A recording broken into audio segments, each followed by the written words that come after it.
If there's one thing we know about the Baltimore Orioles since they promoted Adley Rutschman to the big leagues last May, is that they refuse to be swept. And they kept up that amazing streak on Thursday, defeating the Houston Astros to once again avoid a sweep. I'll recap the win, plus get a little Orioles news and notes in there, and preview the weekend series against the Mariners. Coming up on this episode of the Locked On Orioles podcast. You are Locked On Orioles, your daily Baltimore Orioles podcast. Part of the Locked On Podcast Network, your team every day.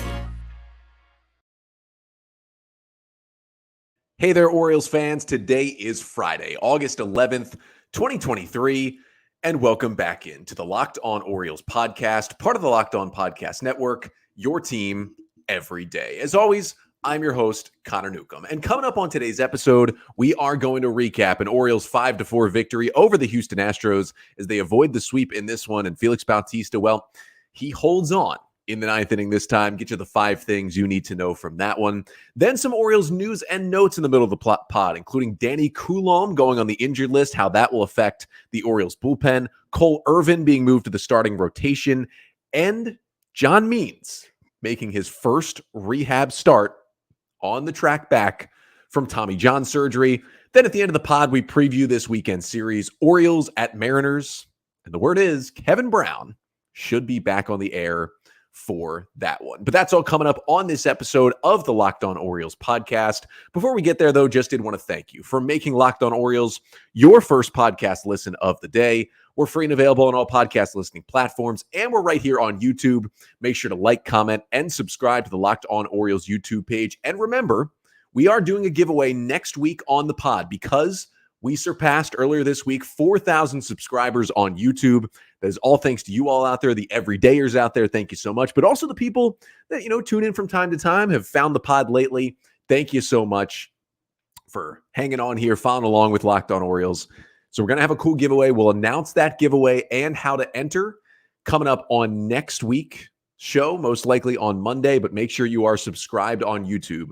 That will be the first step to entering to win a cool Orioles prize. But again, thank you to the everydayers out there for making Locked On Orioles your first listen of the day. For your first listen today, we start with an Orioles win. Final score from the yard on Thursday afternoon. I was in attendance for this one, my 12th game of the season. And after I saw the loss in person on Wednesday night, O's got me a win Thursday. I am now 7-5 on the year, which for a team that's 71-44, not an amazing record of the games I've been to, but a win is a win on Thursday. Orioles 5, Astros 4 is the final score in the last game of a 3-game set. And once again, the Orioles avoid the sweep after dropping the first 2 games. They win it on Thursday. They have still not been swept since they called up Adley Rutschman last May. It's an incredible streak that this team is on. With the victory, the Orioles got to 71-44 on the season. And as I record this at the moment, it's about 8:15 p.m. Eastern time on Thursday evening. As I record, the Cardinals lead the Rays 4-0 in the 8th inning.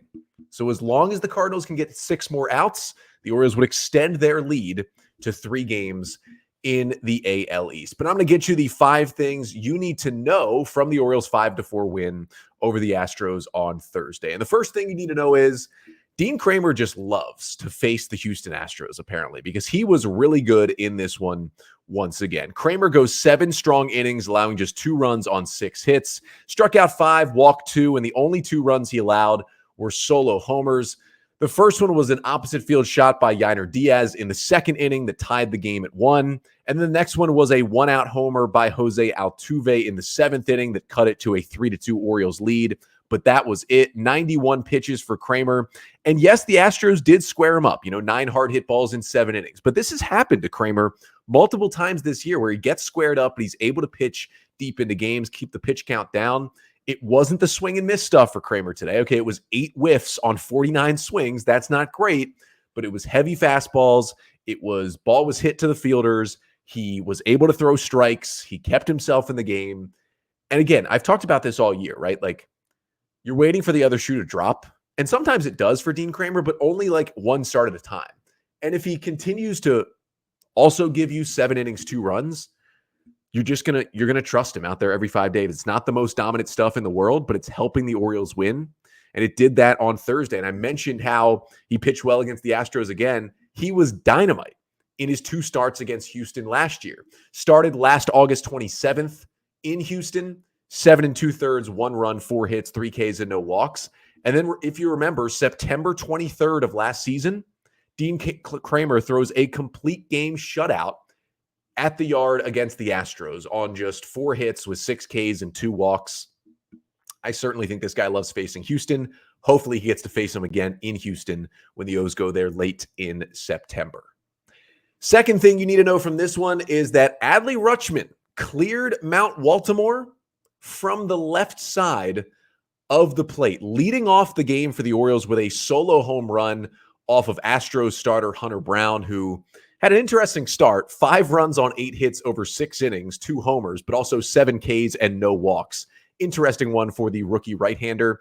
But Adley goes deep off of him the other way. It just snuck over the wall, kind of right where that Elrod's corner is in left field. There was a review, because initially I had also thought in the stadium as well that a fan had actually reached over and caught the ball in the field of play, which would have made it fan interference. Most likely would have changed a homer to a double, but they went back and reviewed it. And when you did see the video replay review, it showed the ball did just sneak over the wall before the fan caught it. It was 106 miles per hour off Adley's bat, traveling 412 feet to left field. He is the first Orioles left-handed hitter to clear Baltimore out there, and just the second hitter overall to do it. James Outman of the Dodgers did it earlier this year for the first time since they moved the wall back prior to the 2022 season. And it was a big game for Rutschman, who went 2 for 4 with that homer, also had a big RBI single later in the game to kind of extend the Orioles' lead in the 6th inning. And that was key for him. He's got his OPS up to 813. Rutschman has been red hot lately for the Orioles. He hits his first career leadoff home run with the opposite field shot on Thursday. And he's never going to be like the biggest, 35, 40 homer guy, but he's on a little streak here where he's hitting the ball out of the ballpark a little bit more. And that has led to some better offensive stats for Adley, and he has been really, really good lately for the Orioles. It's been a huge boost for this lineup, basically since they put him in the leadoff spot. And in the month of August now, Rutschman is hitting .361 with a .415 on base and a .1054 OPS in the month. He has been awesome. But speaking of people that have been awesome in this month, Ryan Mountcastle continued to devastate opposing pitchers in this game. Now, he only had 1 hit, but it was a big one.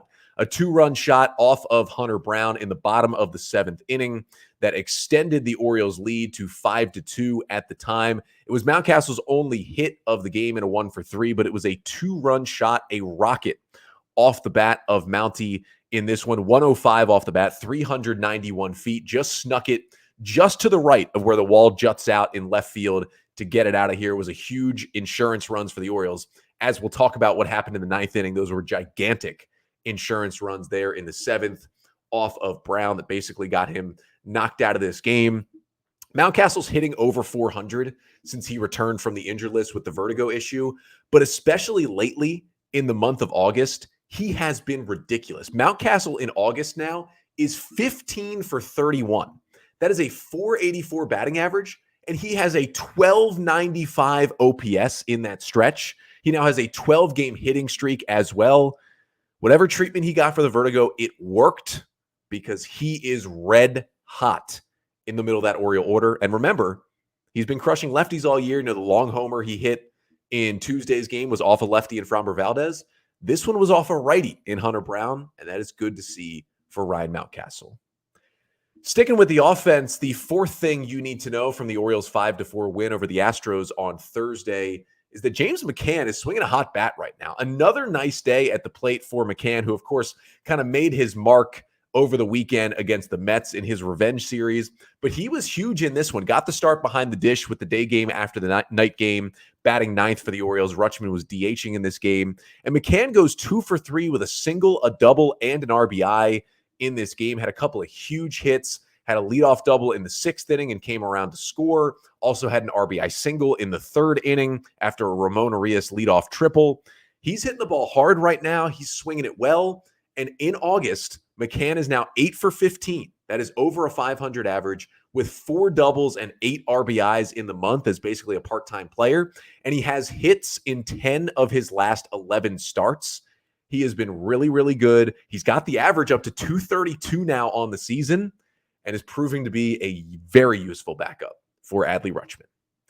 And the fifth and final thing you need to know from the Orioles win is another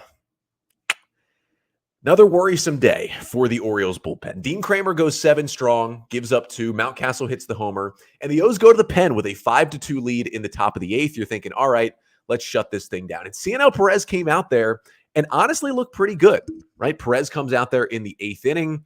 I thought his stuff was looking good. I thought his command was looking good. He strikes out Yordan Alvarez, then allows, kind of a bloop single to Kyle Tucker. Then he gets Yainer Diaz to fly out. He's facing the lefty John Singleton. Singleton hits a slow ground ball to first base. You're thinking inning over, great job. Mountcastle's flip to Perez was a little offline, but Cionel also tried to catch it with his bare hand when he did have time. Singleton, not a fast runner, to just kind of turn his body, make sure he catches it with the glove, find the base, and still step on it.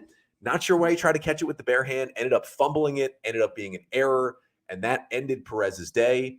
Then they go to Yennier Cano, who gives up an RBI single to Mauricio Dubon to make it 5-3 before striking out Jeremy Pena.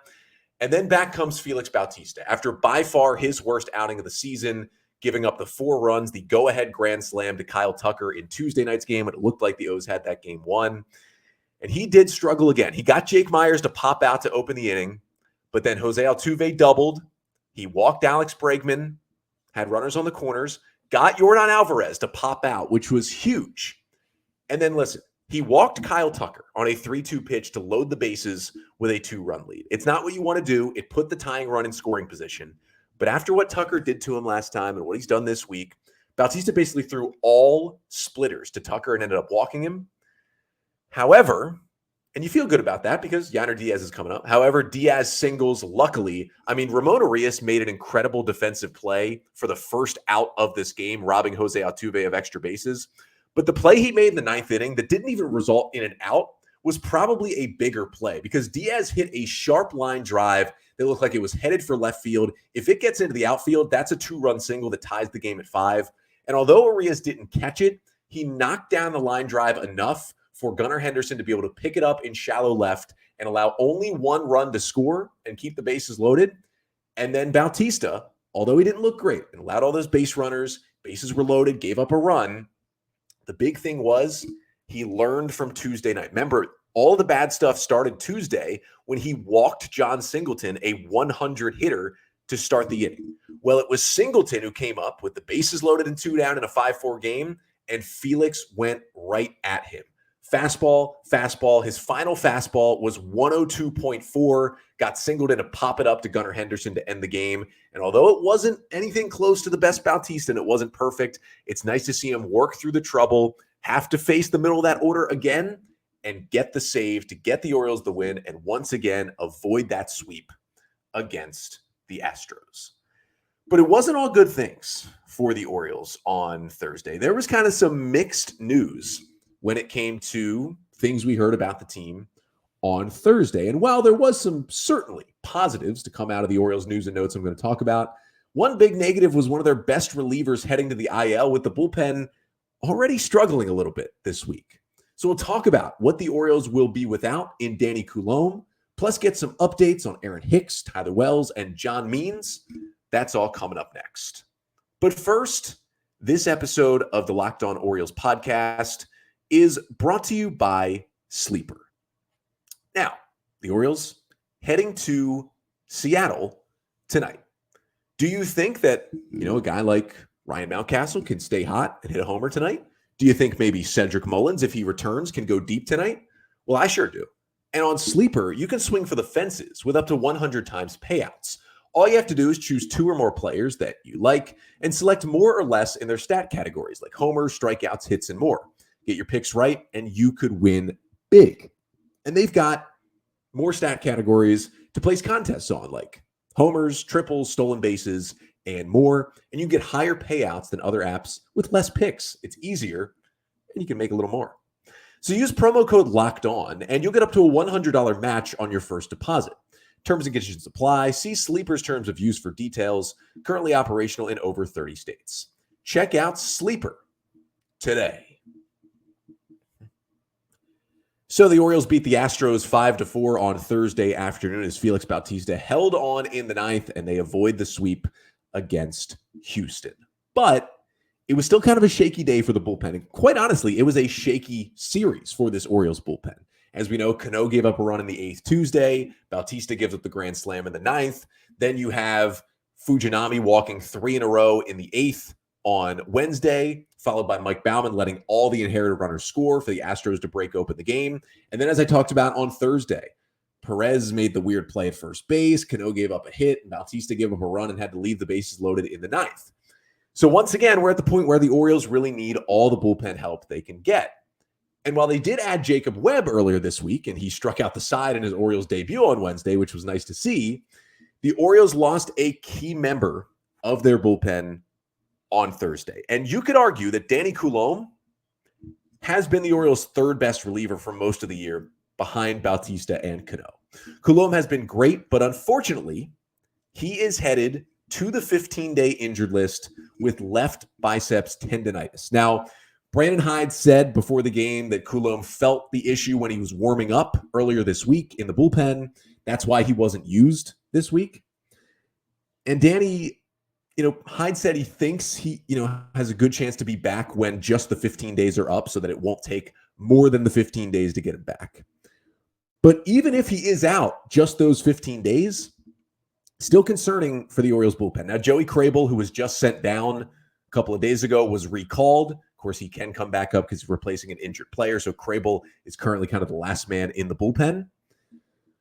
But without Danny Coulombe, he has been so good against lefties, against righties, has that incredible breaking stuff. He went that long stretch at the beginning of the year where he was allowing the softest contact of any pitcher in baseball. Now, Coulombe has come down to earth a little bit more lately, and opponents have hit 273 against him since the All-Star break, whereas they were hitting 217 against him in the first half. So again, he's been a little more hittable in the second half, and command's been a little more erratic lately. He hasn't been the same pitcher.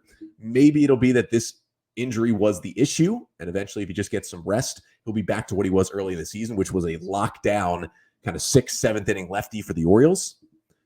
But we shall see what the O's want to do here, because that does take a left-hander out of their bullpen. Coulombe to the IL, you call up Krabel, the righty, and although Krabel is pretty good against lefties, actually in his career has been better against lefties, so that helps you out, it's nice to have more left-handers. And then the Orioles actually lost another lefty from their bullpen, because when the Orioles named their starters for this weekend series against the Mariners a couple of days ago, we saw Kyle Gibson Friday, we saw Kyle Bradish Sunday, but it was TBD on Saturday, and it looked like the O's were going to put somebody in there and push everybody back. Now, I had predicted the pretty easy solution there is they're probably giving Cole Irvin a spot start, which was kind of half true. Cole Irvin is going to start Saturday's game against the Mariners, which means he wasn't available out of the bullpen this week, won't be available out of the pen tonight against Seattle. But what I didn't predict is that Hyde said before the game Thursday that this is actually a move to go to a 6-man rotation, at least for a while, for the Orioles. I just thought it would be, you got Irvin in there, he's kind of fresh, give him a start, you push everybody else back one day and you get a little bit of rest, and then you put him back in the bullpen after a couple of days and stay with the 5-man rotation. But they're going to go to a 6-man rotation. So you're going to have Gibson, Irvin, and Bradish go this weekend, and then you'll still have the 3 more going in Rodriguez, Flaherty, and Dean Kremer. We'll see. It does concern me a little bit to go to a 6-man rotation when you have a bullpen that's struggling a bit, because what a 6-man rotation can do is not that it puts any more stress on the bullpen, but it takes one guy out of your bullpen. So when you have a 13-pitcher limit, which there is in the major leagues right now, usually when you have 5 starters, you have 8 relievers. Well, if you're going with 6 starters, you only have 7 relievers. That is 1 less guy available in the bullpen every single night, which over time, it won't necessarily happen early, but over time can start to put more and more strain on your bullpen. Now, Hyde did make some good points before the game Thursday about why the Orioles are going to do this. One of the reasons is because, he wants to give everybody else a little more rest in between starts. Perfectly get that. You got guys getting close to, their career high in innings, a lot of young pitchers. But he also said because they're going to get, John Means back and potentially Tyler Wells back and other guys back, it would be easier to fit maybe a John Means in or a Tyler Wells in if there is a sixth spot in that rotation. And so they want to get used to it now and see if it'll work before just throwing it out there in September when John Means returns. And I kind of do get that thinking. It is smart in that sense. I just do worry a bit about the bullpen getting overly taxed, more so than it is already, in 2 weeks from now as they kind of continue through this six-man rotation. But Irvin will start Saturday. His last start right before the All-Star break, before he got moved to the pen, 6 1/3 innings, 1 run, 3 hits, 4 Ks, no walks in Minnesota. I mean, that was his best start as an Oriole. So if he can start replicating that, and he had looked really good in the pen as well, this could be a really good thing for the O's, because the one thing that does help you out a little bit is to say, they really weren't using Irvin much out of the pen anyway, so it's not like he was pitching every day and you're losing him. And also, if anybody in this pen you can trust to go deep into games, I know we haven't seen it from Cole Irvin in an Orioles uniform, but with the A's the last 2 years, Irvin was consistently pitching 6-7+ innings every time he went out there. So if you're going to do a six-man rotation, it's very helpful that the sixth guy is kind of an innings eater type, and you already have one of those in there in Gibson. So that definitely will help a little bit, maybe if he can pitch some more innings when he does start.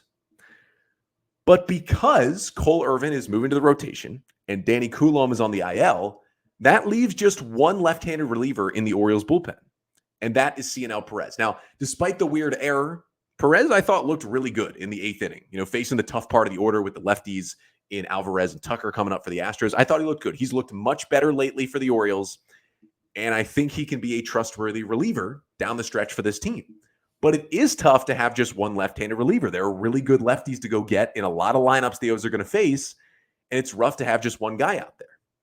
So I know Joey Crable was the move here, but listen, DL Hall has pitched 2 really good-looking outings out of the bullpen in AAA Norfolk. If Hall has maybe 1 or 2 more of those, I said it on Thursday's episode of the pod. I was answering a mailbag question about, who the 2 extra players will be that come up on September 1st when the rosters expand from 26 to 28. And I said one would be DL Hall to help out the bullpen.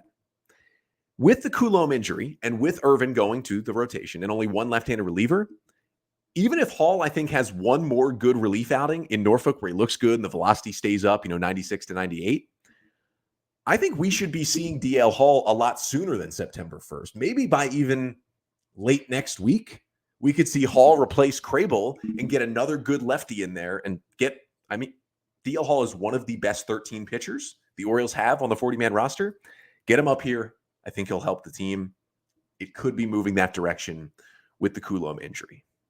But speaking of left-handers, I did mention John Means, and good news on John Means. On Thursday, with the AA Bowie Bay Sox, they were down in Richmond. Means made his first rehab start since the Tommy John surgery he got early last season. He's been a little bit delayed because, he had a little bit of a back muscle issue when he was building up to start his rehab a couple of months ago initially, but he pitched on a mound Thursday. And it was only 2 innings. He pitched into the 3rd, gave up a single to the first hitter and came out. But it was 2 scoreless, 1 hit, 2 Ks, no walks, 28 pitches, 17 of them strikes. According to Matt Sabatos, the play-by-play broadcaster for the Bowie Bay Sox, he said Means' fastball was kind of sitting at 91 miles per hour. That's according to the stadium gun in Richmond, and you never know how trustworthy the minor league stadium guns are. But 91, I think you'll definitely take that for your first rehab start. He only went 2 innings, and the O's have said, Hyde has said they're going to keep building him up. You have 30 days that he can be on a rehab assignment, and Hyde said they might use all 30 of those days to make sure he's good to go coming back from Tommy John. But the fact that he started rehab on August 10th means that that timeline the O's gave of early September is going to happen because Means has to be back, I believe, since the official rehab started. September 8th is the date the Orioles would have to decide whether they just keep him on the injured list and he misses the rest of the year, or they activate him to the roster. That's early September. Whether it's a reliever, whether it's a starter, he could help this team. Very good news to see him pitching on Thursday. And a couple of other things for Orioles news and notes. Tyler Wells will pitch in AA Bowie on Saturday for his 2nd outing down there since the Orioles demoted him. Went 3 1/3, 1 run last Saturday. Again, the O's are basically giving him a week between starts and only let him go 3+ innings just to kind of lessen his workload for a bit. Aaron Hicks, it was reported that he looks like is going to join AAA Norfolk this weekend for a rehab assignment and is going to try to rejoin the Orioles sometime next week during the West Coast trip. That is huge news for the O's outfield. We talked about that a little bit on yesterday's episode, kind of who Hicks and Mullins would replace.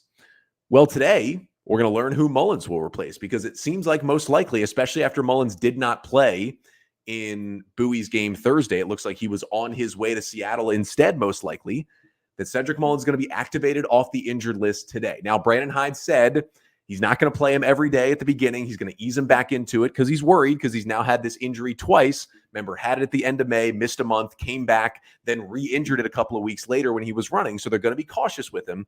But getting Mullins back is huge. I'm expecting the roster move to be McKenna to AAA, but we will learn that obviously later today.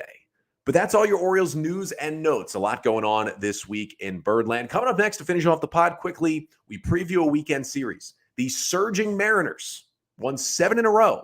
They're hosting the O's for 3 this weekend. We'll preview it coming up next.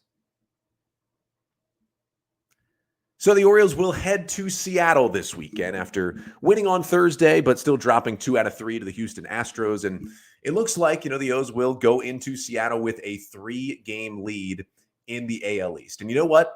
I will take that at this point. August 11th, 3-game lead in the East over a Rays team that started 13-0. As I'm recording at this moment, the Cardinals are up 5-0 with 1 out in the bottom of the 9th on the Rays, so they're 2 outs away from giving the O's a 3-game lead. But it's Orioles and Mariners. And now, got a big series this weekend. You can listen to every single pitch of the Orioles' hometown radio broadcast of this weekend series. Remember, some late night games, maybe you want to fall asleep to the Orioles radio. You can listen on the SXM app through SiriusXM. Just download the app and search Orioles. But it's O's and Mariners this weekend. They've already played once this year. It was a series in Baltimore back in late June, the 23rd through the 25th, a weekend series in which the Orioles took 2 of 3 from the Mariners. Now, it did not start off very well for the Orioles. Mariners won that Friday night game 13-1. It was kind of embarrassing for the O's that game, one of their most embarrassing losses of the year. But they turned it around on Saturday. Now, Saturday was a weird one. That was the game where Félix Bautista allowed a 2-out home run to Mike Ford to tie the game. And then Ryan McKenna played hero with that 2-run walk-off homer in the bottom of the 10th to give the Orioles a 6-4 win. And then they got a couple of clutch hits Sunday, held on for a 3-2 win in the Sunday game to take 2 out of 3 from Seattle. Now, at that point, the Mariners were just below 500. They were kind of a middling team. They were not playing very good baseball. That has very much changed since then. The Mariners have been red hot since the All-Star break. They actually have the best record since the All-Star break in all of baseball. The Orioles are second, but the Mariners are number 1. They're now 62-52 on the year, and they are just a game and a half out of the final wildcard spot in the American League. Just a game and a half sitting behind the Toronto Blue Jays at the moment. And the Mariners come into this series on a 7-game winning streak. This team is red hot at the moment. They just swept the San Diego Padres at home in a quick 2-game set. That was after mopping the Los Angeles Angels, taking all 4 from them. And they've also won 12 out of 14 overall. They've been playing some great, great baseball. Now, who to look for the Orioles side? Anthony Santander was absolute nails in this series in June between the two teams. Santander in that series against Seattle went 6 for 12 with 3 homers and 5 RBIs. That included a 4 for 4 game he had on Saturday. And Santander hit homers in all 3 of those games against the Mariners. On the flip side for Seattle, J.P. Crawford had a good series back then. He continues to be the Mariners' best hitter. But look out for kind of some part-time platoon guys that they play. Dylan Moore, Tom Murphy, and Cade Marlowe have all been great in part-time roles this year for the Mariners.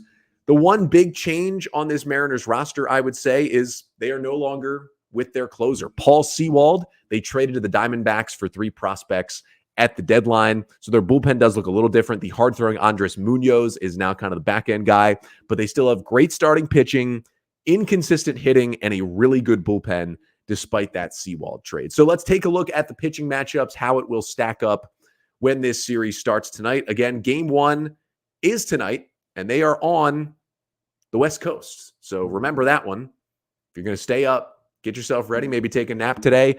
10 p.m. Eastern time start for game one tonight. It's Kyle Gibson who goes for the Orioles in game one. 140 innings on the year in 24 starts. His last start against the Mets was dominant. 7 innings, 3 runs, 9 strikeouts over the weekend against New York. He was awesome in that one. However, Gibson is the guy who got hit around by Seattle in that 13-1 game in game one of the series last time.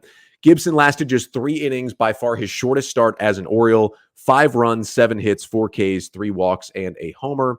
He would like to not repeat that this time. And on the other side, it's the Mariners ace. It's the 30-year-old righty Luis Castillo, who has a 3.21 ERA in 23 starts this season.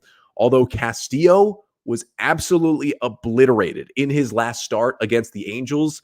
6 innings, 7 runs on 10 hits for Castillo in that one. Of course, the Orioles would love to do that again. He did not pitch in the first series between the two teams this year. Then game 2 on Saturday, little earlier start, 9:40 p.m. Eastern time. And as I mentioned, Cole Irvin is going to take the ball in that one for the Orioles, rejoining the rotation this weekend to make it a 6-man rotation. It'll be his first start since early July when he had a really good start against Minnesota that I mentioned. And he will go up against the young, talented right-hander George Kirby, who has a 3.32 ERA in 22 starts this season, coming off of 7 innings of 1-run ball against the Angels for Kirby, who's one of the best strike throwers in baseball, does not really walk guys at all.